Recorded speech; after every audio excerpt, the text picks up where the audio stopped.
ESIC nursing officer के बारे में आप लोग बहुत सारा डाउट पूछ रहे थे, तो सोचा कि ईएसआईसी के बारे में पूरा एक वीडियो बना दो। तो इस वीडियो में आप लोग को पता चलेगा कि ईएसआईसी नर्सिंग ऑफिसर क्या होता है, कैसे इसका रिक्रूटमेंट होता है, क्या इसका सैलरी रहेगा, क्या क्वालिफिकेशन रहेगा, कब कब एग्ज़ाम होता है, कैसे एग्ज़ाम होता है, कितने नंबर का, कैसा क्या प्रोसेस है, कितने वैकेंसीज आते हैं, कहाँ पे पोस्टिंग मिलती है, इसके साथ इसका ट्रांसफ़र है कि नहीं, ड्यूटी कैसा है, छुट्टी कितने हैं, प्रमोशन क्या है, मतलब ईएसआईसी नर्सिंग ऑफिसर के बारे में पूरा डिटेल्स एक ही वीडियो में कवर होगा। तो वीडियो को अंत तक देखना, अगर पूरा नहीं देखोगे तो समझ नहीं आएगा, ठीक है। अगर देखने के बाद कुछ डाउट आए तो कमेंट में बता देना। तो देखिए, ईएसआईसी में जो नर्सिंग ऑफिसर का रिक्रूटमेंट होता है, वो पोस्ट का नेम होता है नर्सिंग ऑफिसर। और ये मिनिस्ट्री कौन सी मिनिस्ट्री के अंदर आते हैं? ये ministry of labour and employment के अंदर आते हैं, जो गवर्नमेंट ऑफ इंडिया का है। ये एक सेंट्रल गवर्नमेंट का जॉब है। अब इसमें पे लेवल क्या रहता है? पे लेवल मतलब आपका सैलरी कौन सा लेवल के हिसाब से रहेगा। तो हमारा अभी सेंट्रल गवर्नमेंट में क्या चल रहा है? 7th पे कमीशन। 7th पे कमीशन में लेवल के हिसाब से 1-2 से एकदम 15-16 तक भी पे लेवल है। तो हमारा जो नर्सिंग ऑफिसर का पोस्ट है, ये लेवल 7 पे आता है, जिसका बेसिक पे होता है 44,900।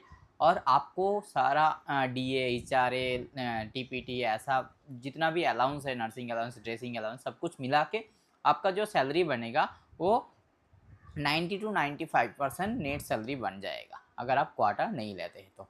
अगर क्वार्टर लेंगे तो एचआरए उससे कट डाउन हो जाएगा, तो आपका सैलरी 75 टू 85 टू 90,000 बनेगा, अगर आप क्वार्टर लेते हैं तो।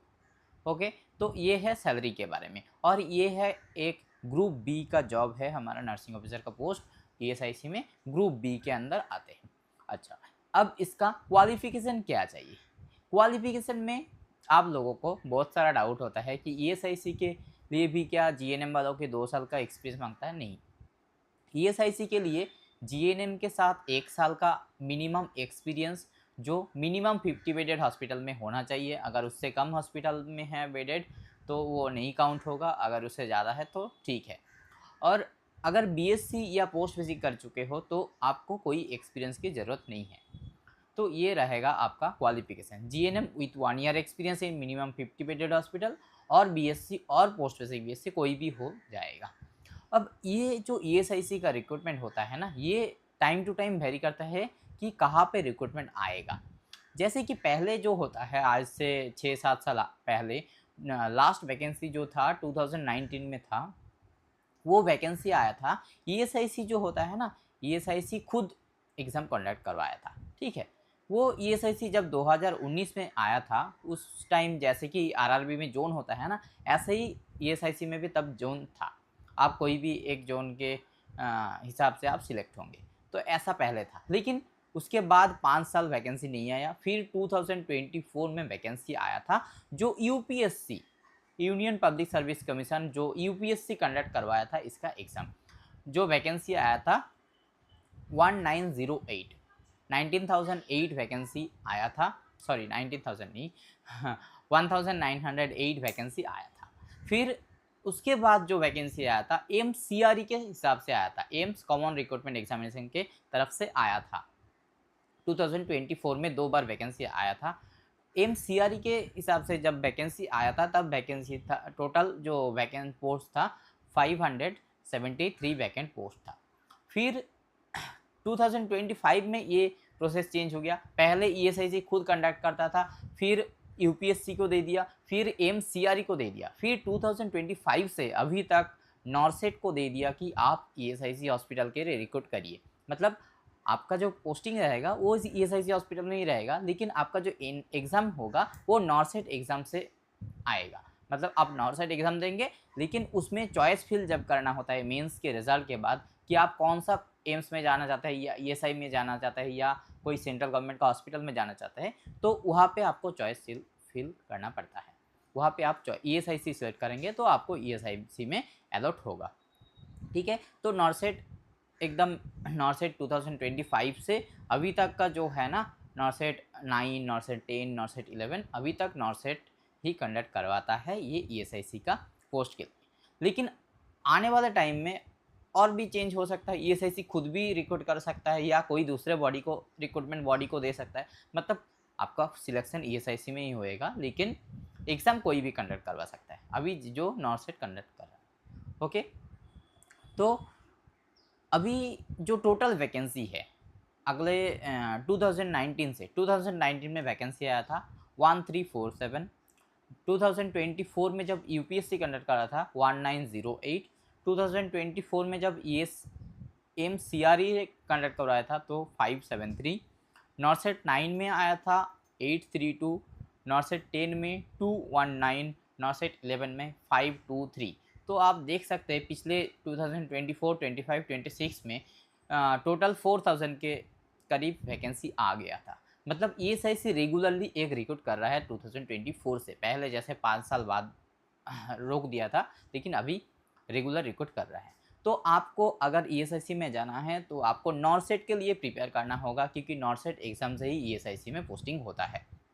और ये जीएनएम वालों के लिए एक अच्छा मौका है कि आपको 1 साल एक्सपीरियंस के से ही मिल जाता है ईएसआईसी का क्वालिफिकेशन। ठीक है, तो जीएनएम वालों जिसका 1 साल एक्सपीरियंस है वो प्रिपेयर कर सकते हैं। अगर एक्सपीरियंस नहीं है तो 1 साल मिनिमम 50 बेडेड हॉस्पिटल में एक्सपीरियंस ले लीजिए, फिर नॉर्सेट के लिए प्रिपेयर कर लीजिए। ठीक है, फिर इसका जो पोस्टिंग होता है, जैसे कि मैं वेस्ट बंगाल से हूँ तो मैं वेस्ट बंगाल का सिर्फ बता देता हूँ। ये पोस्टिंग ऑल इंडिया होता है, जहाँ पे ईएसआईसी का मेडिकल कॉलेज एंड हॉस्पिटल होता है, ईएसआईसी का अलग से छोटा छोटा हॉस्पिटल भी होता है, और ईएसआईसी का डिस्पेंसरीज भी होता है, छोटा छोटा हेल्थ यूनिट की तरह छोटा छोटा डिस्पेंसरीज भी होता है बड़े बड़े टाउन में।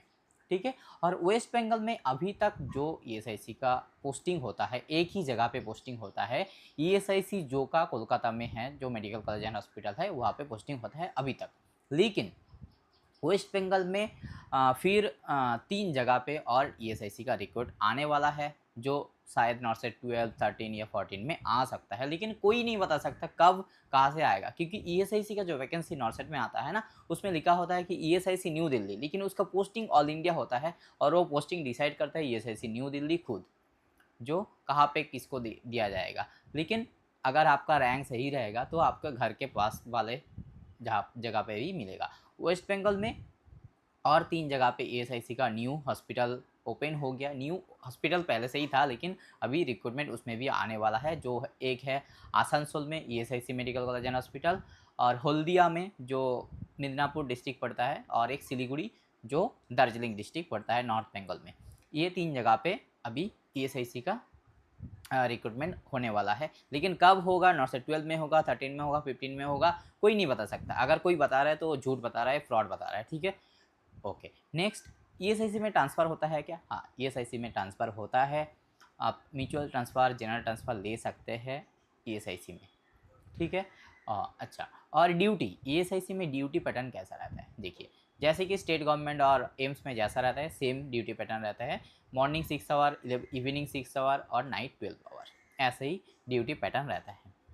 और इसके साथ कितना छुट्टी मिलते हैं, महीने में कोई फिक्स्ड जैसे कि होता है टोटल 8 डे ऑफ और नाइट ऑफ मिला के, मतलब दो हफ्ते में 2 दिन करके छुट्टी रहता है, ऐसे ही नाइट ऑफ डे ऑफ मिला के।